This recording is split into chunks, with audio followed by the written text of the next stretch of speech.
One of the things I think stands out from the polling we just looked at is that the gap between approve and strongly approve suggests what to me is a what's the right way to put it, a certain amount of patience that Trump voters have for him, meaning they generally trust him.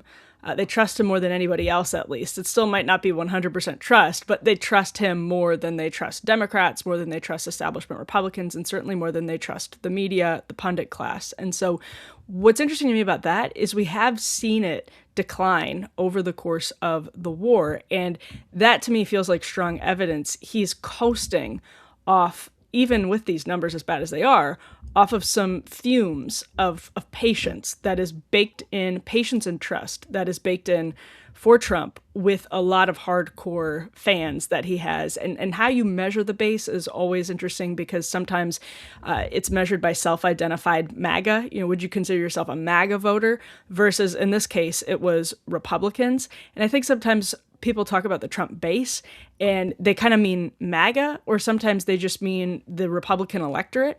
And MAGA even is having it still has very high support for Trump, but if you look at polls, even MAGA, it's slowly starting to kind of break away. Not break away. That's an overstatement, but it's slowly the support is slowly declining. And so I just think what that speaks to is people trusted him when he said the war was going to be quick and easy. And as it drags on, his bad numbers could become even worse than they already are.